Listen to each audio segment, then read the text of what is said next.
మనకి భాగవతం అనేది లేకపోతే, ఆ భగవత్ లీలలు అన్నటువంటిది చర్చించకపోతే మనిషి అసలు కొంచెం ఉపశమనం అన్న ఛాన్స్ లేదు. 24 గంటలు లేచిన దగ్గర నుంచి మనకు నిన్న జరిగిన టెన్షన్స్ అన్ని గుర్తొచ్చేస్తాయి, వారంలో జరిగినవి మళ్ళీ గుర్తొస్తాయి. వాటన్నిటినీ మోస్తుంటే ఏంది పరిస్థితి?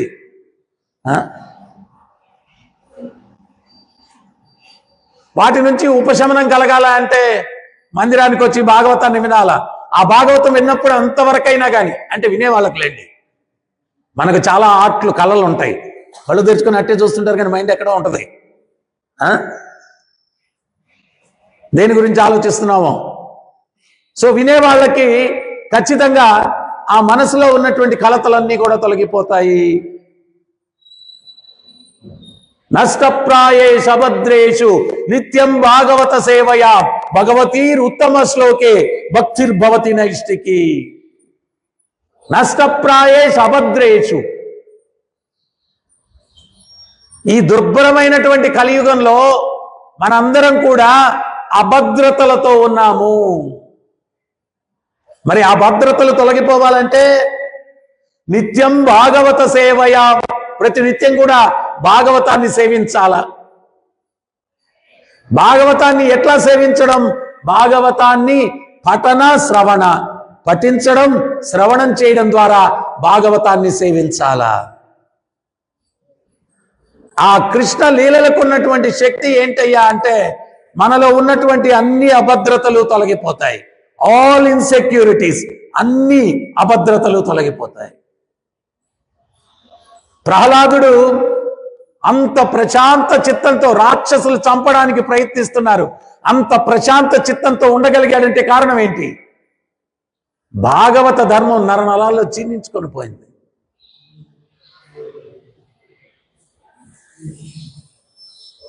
ఎవడన్నా పిల్లోడిని కొట్టడానికి ప్రయత్నం చేస్తాడు, వాడు పరిగెత్తుకుంటూ వెళ్ళిపోయి వాళ్ళ నాన్న దగ్గర నిలబడుకుంటాడు. వాళ్ళ నాన్న దగ్గర నిలబడుకుంటే వాడు పిలుస్తాడు, ఇట్ అంటాడు. అడేమంటాడంటే వాళ్ళ నాన్న దగ్గర నిలబడుకున్న తర్వాత ఇప్పుడు రారా అంటాడు. ఇప్పుడు రారా నువ్వు అంటాడు. ఎందువల్ల? పక్కన నానున్నాడు కాబట్టి వాడికి కొండంత ధైర్యం అన్నమాట. మనందరికీ ధైర్యం లేకుండా అభద్రతతో ఎందుకు ఉన్నామంటే ఆ కొండంత గోవిందుడు మనతో ఉన్నాడు అన్నటువంటిది గుర్తించలేకుండా ఉన్నాం. భాగవతం ఆయన మనతో ఉన్నాడు అన్నటువంటి సత్యాన్ని తెలియపరుస్తుంది. ఎప్పుడైతే ఆ తండ్రిని పిల్లవాడు చేరుతాడో వాడు ఎదుటోని ఛాలెంజ్ చేస్తాడు, నువ్వు రారా. ప్రహ్లాదుడు అదే సర్వత్రా స్వామిని చూస్తూ ఉన్నాడు. అందుకని చెప్పి భయం లేదు.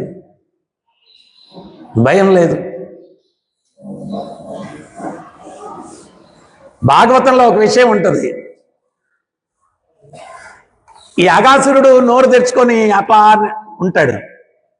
వీళ్ళు గోపాలందరూ కూడా కొత్త వింత బృందావనంలో. వాళ్ళేంటి అంటే ఎంత అదృష్టము, ఎన్ని అడ్వెంచర్స్ లైఫ్లో, ఎన్ని అడ్వెంచర్స్. ఆ అడ్వెంచర్స్ అన్నీ కూడా వీరోచితమైనటువంటి లీలలు కృష్ణుడివి. ఆ లీలలన్నింటిలో కూడా వాళ్ళు కృష్ణుడితో ఉన్నారు. ఆ అగాసురుడు నోరు పెద్దగా తెచ్చున్నాడు. ఆ నాలికిట్టా ఉంది అగాసురుడు. 12 యోజనాల విస్తీర్ణం ఉన్నాడు, పొడవు. ఆ నాలుకెట్టా ఉంది అంటే 6 లైన్ కూడా కాదు, 8 లైన్ హైవే లాగా ఉంది నాలుక. ఈ గోపాలను చూసి ఒరే ఇదేదో కొత్త గుహ ఏర్పడిందిరా ఇక్కడ, ఎంత పెద్దగా ఉందో చూడు ఈ గుహ, ఈ రహదారి కూడా చాలా మెత్తగా ఉంది, అయినా ఈ గుహలో ఏముందో చూద్దాం పదండ్రా. ఒరే ఒకడన్నాడు, ఇది చాలా వింతగా ఉందిరా, లోపలికి వెళ్తే ఏమన్నా అపాయం జరుగుతుందేమో. అప్పుడు ఇంకోడు అన్నాడు, గోపాలుడు, ఎన్ని అపాయముల నుంచి ఆ కృష్ణుడు మనల్ని కాపాడలేదురా, ఆ కృష్ణుడు ఉన్నప్పుడు భయం ఎందుకు, చూద్దాం పదండిరా అన్నాడు. చూద్దాం పదండిరా. చిన్న పిల్లలు, జస్ట్ 5 years 6 years గోపాలుడు అందరు కూడా చిన్నపిల్లలు. ఈరోజు అన్ని అభద్రతలకి కారణం ఏంటి అంటే ఆ భగవంతుని యొక్క ఉపస్థితాన్ని మనం చూడలేకుండా ఉన్నాము. సో ప్రహ్లాదుడు తన గురువు అయినటువంటి నారదముని ద్వారా ఆ భగవంతుని యొక్క భాగవత లీలలన్నిటినీ కూడా శ్రవణం చేశాడు. ఆ శ్రవణం చేయడం వల్ల మనలాగా ఏంటి అంటే శ్రవణం చేయడం ఒకటి, విశ్వాసం పెట్టడం ఒకటి. 23 సంవత్సరాల నుంచి వింటున్నాం కదా భాగవతం మనం కూడా. గౌతమి ఘాట తీరంలో, గోదావరి తీరంలో ఎన్నో సంవత్సరాల నుంచి వింటున్నాం. కానీ మనం వినేదానికి ప్రహ్లాదుడు వినదానికి చాలా వ్యత్యాసం. ప్రహ్లాదుడు ఏంటి అంటే విన్నది విన్నట్టుగా ఇంకా సందేహాలు ఏం లేవు, దాన్ని విశ్వసిస్తున్నాడు, దాన్ని నమ్ముతున్నాడు దాన్ని. పూర్వానికి ఎవరో ఒక పెద్ద ఆయన సాధువు గోదావరి గట్టున చెట్టు కింద కూర్చొని ఏదో ఉన్నాడంట, సాధన చేస్తా. ఒక వృద్ధురాలు వచ్చి ఏడుస్తుందంట. ఏమ్మా ఏడుస్తున్నావు అన్నాడు. స్వామి, పెరుగు రోజు నదిని దాటెళ్ళి కొవ్వూరు నుంచి రాజమండ్రికి వచ్చి పెరుగు అమ్ముకొని వెళ్ళేదాన్ని. అయితే ఈరోజు నీటి ప్రవాహం ఎక్కువగా ఉంది, వరద ఎక్కువగా ఉంది, అప్పుడు రోడ్ కమ్ రైల్ బ్రిడ్జ్ లేదు. సో నేను దాటాలంటే భయంగా ఉంది. అప్పుడు ఈ సాధువు అన్నాడు, పిచ్చిదానా, ఎందుకే భయం, కృష్ణ రామ గోవింద అంటూ దాటే నది, ఏమప్పుడు అన్నాడు. ఆమె సాధువు గారు చెప్పారు కదా విశ్వాసంతో, హరే కృష్ణ హరే కృష్ణ కృష్ణ కృష్ణ హరే హరే, హరే రామ రామ రామ హరే హరే నామం చేసుకుంటే నడిచేసింది, నది దాటేసింది. ఈ సాధువు చూస్తున్నాడు,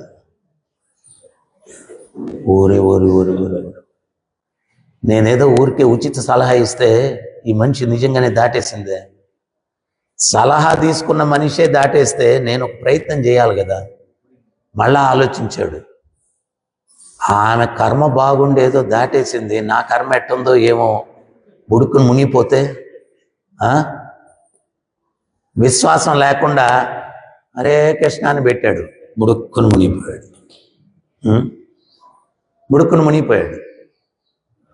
సో మనకు కావాల్సింది ఇక్కడ ఏంటి అంటే ప్రత్యేకించి మనుష్య జీవితం మనం పొందిన తర్వాత, మనుష్య జన్మ పొందిన తర్వాత ఆ భగవంతుని పట్ల విశ్వాసాన్ని పెంపొందించుకునేదానికి మనం ప్రయత్నం చేయాలా.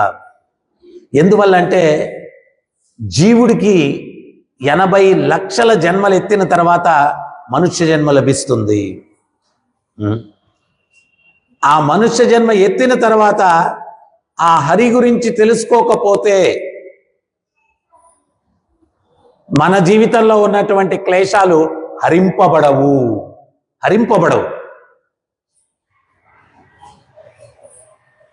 హరి అను 2 అక్షరములు హరించును సర్వ పాపములు. హరి అనే 2 అక్షరాలు సర్వ పాపాలను హరించేస్తాయి, సర్వ అభద్రతలను హరించేస్తాయి. సో ఇంత విలువైన మనుష్య జన్మ పొందిన తర్వాత ఆ హరి గురించి తెలుసుకోకుండా, ఆ హరి శరణాగతి పొందకుండా, ఆ హరిని కీర్తించకుండా ఉంటే వాడు మృతంతో సమానం.